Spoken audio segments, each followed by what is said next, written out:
안녕하세요. 오늘은 로마서 9장 14절에서 18절 말씀, 하나님께 불의가 있느냐라는 주제로 은혜를 나누고자 합니다. 14절 보시면은 그런즉 우리가 무슨 말하리요? 하나님께 불의가 있느뇨? 그럴 수 없느니라. 생각조차 할 수 없는 말, 하나님께 무례한 말 조심해야 된다라는 것이죠. 하나님께 무슨 말 조심해야 할 거리가 있었나요? 13절에 보면은 기록된 바 내가 야곱은 사랑하고 에서는 미워하였다 하심과 같으니라.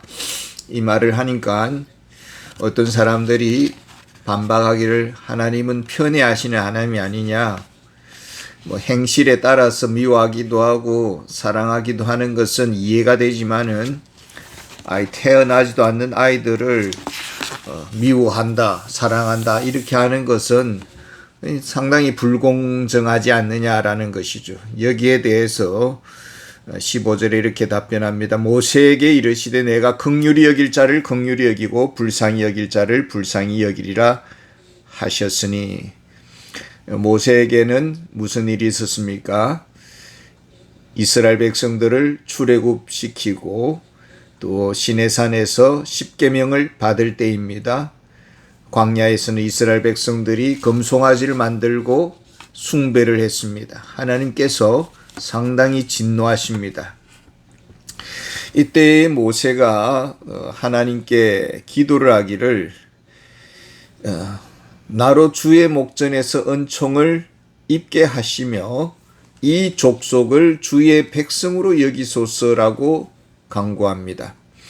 모세는 이스라엘 이 민족을 은총을 베풀어 달라 이렇게 간구를 하는 것이죠. 이때 하나님의 대답이 출애굽기 33장 19절에 보면은 나는 은혜 베푸는 자에게 은혜를 베풀고 긍휼히 여길 자에게 긍휼을 베푸느니라. 모세는 모든 민족을 위해서 지금 이 이스라엘 민족을 위해서 기도를 했습니다. 구해달라고. 근데 하나님은 개인적으로 선택된 백성에게 은혜를 베푸시겠다라고 말을 합니다. 누가 더 사랑이 많은 것일까요? 모세가 더 사랑이 많게 보입니다. 이스라엘 민족 전체를 구원해 달라고 요구를 하고 있는데 하나님은 택한 백성 몇 명, 선택한 백성들에게 은혜를 베풀겠다라고 하는 것이죠. 이 용서의 접근이 공의입니까? 긍휼입니까? 만약에 공의로 접근을 한다면은 모두 죽임을 당해야 되는 것입니다. 근데 하나님은 지금 긍휼의 접근법을 사용하고 있습니다. 성경신학자 중에는 보편구원론을 주장하는 분들이 있습니다. 하나님은 사랑이 많으시다. 사랑 많으신 하나님이 예수 그리스도 안에서 모든 인류를 다 구원해 주셨다. 이렇게 주장을 합니다. 또 어떤 분은 하나님은 사랑이 많으시기에 어떻게 그 불쌍한 사람들을 영원토록 심판을 받을 수 있도록 하겠느냐, 그것은 잘못이다 이렇게 주장을 하는 것입니다. 사랑이 상당히 많은 신학자처럼 보입니다마는 성경에서는 지금 그렇게 주장하고 있지 않습니다. 마태복음 20장에 보면은 포도원 품꾼 비유가 나옵니다. 어느 포도원 주인이 아침에 장터에 나가서 일꾼들을 불러 모읍니다. 그래서 9시에 나가서 9시부터 저녁 6시까지 하루 종일 일을 하면은 한 데나리안의 품삯을 주겠다라고 약속을 하고 일꾼을 불러서 일을 시켰습니다. 주인이 오후 12시에 또 장터에 나가 보았더니 할 일 없이 빈둥대는 사람이 있어서 너희들도 우리 밭에 와서 일을 해라. 또 세수에 갔더니 또 그런 사람이 있어서 또 일을 하도록 기회를 주었습니다. 이제는 일 마감 1시간 전인데 또 5시에 시장에 가봤더니 또 빈둥대는 사람이 있어서 이제 마지막 막차다 하고 불러서 일을 시켰습니다. 이런 사람들은 뭐 그저 불러주신 것만 해도 감사하고 뭐 어떤 대가 안 주셔도 감사합니다. 이런 마음으로 열심히 일을 했을 겁니다. 시간이 되어서 주인이 품삯을 이제 주려고 하는데 늦게 온 사람부터 하나씩 이렇게 품삯을 주는데 이렇게 늦게 왔는데도 1시간 전에 온 사람에게도 하루 품삯 한 데나리온을 그냥 주는 것입니다. 그랬더니 처음에 왔던 9시에 왔던 그리고 하루 종일 근 9시간을 노동했던 이 사람이 딱 그것을 보고는 생각하기를 이야, 저 사람은 1시간밖에 일도 안 했는데 하루 품삯을 주는 거 보니까 나한테는 몇 배로 큰 대가를 지불하시려는가 보다 하고 기대를 했는데 품삯을 딱 주시는데 보니까 한 데나리온만 주시는 것입니다. 그래서 주인께 따져드는 것이죠. 아니, 저 사람은 일도 얼마 하지도 않았는데 한 데나리온의 품삯을 주고 나는 하루 종일 일했는데 왜 똑같이 그 사람하고 취급을 하느냐고 따지니까 주인이 대답하기를 나와 당신 사이의 약속은 한 데나리온이었다. 나는 약속대로 그대로 지불했다. 늦게 온 저 사람에게 내가 선을 베푸는 것은 그건 내 일이다. 내 마음이다. 내 것 가지고 내가 선한 마음을 선심을 쓰는 것이 뭐가 잘못됐느냐. 당신한테 허락을 받아야 되느냐. 이렇게 답변을 하는 것입니다. 과연 어떻게 생각하십니까? 주인에게 잘못이 있었습니까? 이 노동의 이 정의에 따라 하루 한 데나리온을 그 사람과 약속대로 주었습니다. 주인은 늦게 일한 사람에게는 긍휼의 마음을 가지고 한 데나리온을 품삯을 주었습니다. 주인이 불의한 것입니까? 이것은 주인이 긍휼의 마음을 적용한 것입니다. 주인 자신의 것으로 자신이 선심을 쓴 것입니다. 야곱이 한 것이 없습니다. 에스나 야곱이나 아담의 후손으로서 모두가 하나님의 법 앞에 서면 죽을 수밖에 없는 존재들입니다. 그런데 하나님은 야곱은 사랑한다라는 것입니다. 이것은 하나님의 주권적인 이 선심에 있는 것이죠. 모두가 공의의 법을 적용한다면 죽어 마땅한데 하나님께서는 이 야곱에게 선을 베풀어 주셨습니다.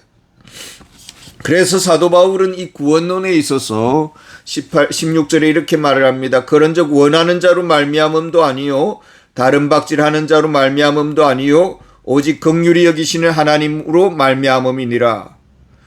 원하는 마음이 있습니다. 또 간절한 소원을 품고 우리나라 사람들은 종교심이 커서 이렇게 집 뒤에서 또 뒷산에서 정한수를 떠놓고 달을 바라보며 빌고 그렇게 했던 민족입니다. 사도 바울 같은 경우는 하나님께 충성한다고 하는 것이 교회를 잔멸하고 핍박하는 것이었습니다. 여기에 대해서 사도 바울은 이렇게 정리를 내립니다. 로마서 10장 2절에 내가 적은하노니 그들이 하나님께 열심히 있으나 올바른 지식을 따른 것이 아니니라. 어느 신학대학원 졸업반 학생이 이제는 논문도 끝내고 시험도 다 무사히 통과되었는데 어느 한 근 3분의 1 나머지 졸업반 학생들은 낙제 점수, F 점수를 받아가지고 이제는 졸업을 못하게 되었습니다. 그래서 이 몇몇 사람, 통과된 몇몇 사람은 졸업장을 줄 수도 없고 그래서 학교에서 이 3분의 1 사람들에게 기회를 줘가지고 이제 나중에 같이 가을 학기 때에 가을에 이제 졸업을 하게 된 것입니다. 아마 뒤늦게 졸업장을 이제 구제받아서 졸업하시는 분들은 평생 살아가면서 이 긍휼의 마음을 가지고 목회를 할 수 있다면은 참 얼마나 좋겠습니까? 17절을 한번 보겠습니다. 17절에 보면 성경이 바로에게 이르시되 내가 이 일을 위하여 너를 세웠으니 곧 너로 말미암아 내 능력을 보이고 내 이름이 온 땅에 전파되게 하려 함이로다 하셨으니, 성경이 바로에게 이르시되, 좀 독특한 화법이 아닙니까? 하나님은 모세를 통해서 바로에게 하나님의 당신의 뜻을 전달했습니다. 그런데 바울은 이렇게 말합니다. 성경이 바로에게 이르시되. 어떻게 해서 이런 표현을 썼을까요? 지금 바울은 이 로마서를 쓰면서 자기 개인적인 사상, 개인적인 의견을 제시하는 것이 아닙니다. 지금 바울은 하나님의 영감을 받아서 이 글을 쓰고 있습니다. 우리가 성경을 읽으면서 좀 마음에 들지 않습니다. 이거 참 이상한 것 같아라고 생각이 됩니다. 그럴 때 어떤 이는 이렇게 말을 합니다. 그것은 바울 자기 개인 생각이고, 그러면 자기가 생각하는 것은 바울 생각보다 더 뛰어나다라고 주장을 하는 것이 되는 것이죠. 사도 베드로가 바울에 대해서 언급한 말씀이 있습니다. 베드로후서 3장 15절 16절에 보면은 우리가 사랑하는 형제 바울도 그 받은 지혜대로 너희에게 이같이 썼고 또 그 모든 편지에도 이런 일에 관하여 말하였으니 그 중에 알기 어려운 것이 들어 있으니 무식한 자들과 굳세지 못한 자들이 다른 성경과 같이 그것도 억지로 풀다가 스스로 멸망에 이르느니라. 사도 바울이 쓴 이 편지들이 하나님의 말씀으로 지금 언급되고 있습니다. 성경은 곧 하나님의 말씀입니다. 우리가 성경에 대해서 어떻게 접근을 해야 될까요? 출애굽기 3장 5절에 보면은 하나님이 이르시되 이리 가까이 오지 말라. 네가 선 곳은 거룩한 땅이니 내 발에서 신을 벗어라. 하나님 앞에 나올 때는 정결한 마음이 있어야 되고 겸손하게 나와야 됩니다. 하나님의 말씀 앞에서는 우리가 하나님의 빛을 달라고 기도를 해야 되고, 하나님의 뜻이라면은 완전히 복종할 수 있는 태도를 달라고 우리가 그런 자세를 취해야 되는 것입니다. 하나님은 태어나지도 않는 이 에스를 미워한 것에 대해서 반발을 하고 있는 어떤 사람들, 하나님이 불의하시다고 하는 사람들에 대해서 사도 바울이 지금 반론을 하고 있습니다. 18절 그런즉 하나님께서 하고자 하시는 자를 긍휼히 여기시고 하고자 하시는 자를 강팍해 하시느니라. 강팍해 한다라는 말은 아주 고집스럽고 마음이 아주 굳어 있는 상태를 말합니다. 모세가 하나님의 뜻을 전달하기 위해서 바로에게 수차례나 찾아갔는데 바로는 번번이 말을 뒤바꾸고 거절을 합니다. 여기에는 두 가지 힘이 작동했습니다. 하나는 하나님이 바로의 마음을 완악하게 하셨고, 하나는 바로 자신의 마음이 본래부터 완악했다라는 것입니다. 그런데 하나님이 완악하게 한다라는 그 뜻은 무슨 말입니까? 우리 인생들은 아담 이후로 본래부터 타락한 마음을 가지고 있습니다. 그런데 하나님께서 우리의 마음속에 제동장치를 걸어 놓으셨기 때문에 이나마 이 세상이 굴러가고 있습니다. 어떤 이에게는 질병으로, 어떤 이에게는 무능함으로, 어떤 또 우리 보편적으로는 양심이라는 제동장치를 주신 것이죠. 그런데 이것이 사라지게 되면은 고삐 풀린 망아지처럼 날뛰게 되는 것입니다. 우리 그리스도인들도 말씀과 기도라는 제동장치를 통해서 우리가 늘 경건의 훈련을 해야 되는 것입니다. 기도하기를 싫은 죄를 범하게 될 때에 우리의 마음속에는 나쁜 이런 타락의 이 털이 자라기 시작하는 것이죠. 요셉의 형들이 동생 요셉을 미디안 상인에게 팔아넘겼습니다. 참 이스라엘 집안에 일어날 수 없는, 있어서는 안 될 인신매매 사건이 일어난 것입니다. 이 사건으로 인해서 요셉 앞에서 이스라엘 그 형제들은 두고두고 눈치를 보아야 했을 것입니다. 그 마음의 표현들이 이렇게 나타나고 있습니다. 창세기 50장 20절에 보면은 형님 당신들은 나를 해하려고 했지만은 하나님은 말을 조금 보태게 하였습니다. 형님들의 그 악함을 사용하시고 오히려 그것을 또 이용하셔서 선으로 이용하셔서 오늘날 같이 많은 백성의 생명을 구원하게 하시려고 하셨습니다. 이렇게 말씀하는 것입니다. 하나님의 선한 목적이 있습니다. 이스라엘의 많은 생명들을 구해내고자 하는 하나님의 뜻이 있고, 그러려면은 요셉이 애굽에 앞서가야 되는데 형제들의 그 악한 마음을 도구로 사용했다라는 것입니다. 하나님께 문제가 있습니까? 야고보서 1장 13절에 보면은 내가 하나님께 시험 받는다고 하지 말지니 하나님은 악에게 시험을 받지도 아니하시고 친히 아무도 시험하지 아니하시느니라. 하나님은 사람을 망하도록 계획을 하지 않는다라는 것입니다. 왜 그런데 하나님은 형들을 매로 쳐서라도 그 못된 마음을 고치려고 하지 아니하시고 완악한 마음을 내버려 두셔서 이렇게 요셉이 너무나 큰 상처를 받도록 하셨나요? 왜 바로의 그 강팍한 마음을 부르뜨리지 아니하시고 악한 도구로 사용을 하셨습니까? 우리가 볼 때에 너무나 반듯하고 너무나 법 없이도 살 수 있는 그런 사람들은 좀 잘하면은 이 자기 공로를 이렇게 주장하는 경향이 있습니다. 내가 기도를 많이 해서 그나마 이만큼 우리 가정이 또 우리 교회가 이만큼 성장했다. 내 리더십이 그래도 어느 정도 이렇게 잘 발휘되어 가지고 교회가 이만큼 자랐다. 이런 식으로 착각할 수가 있습니다.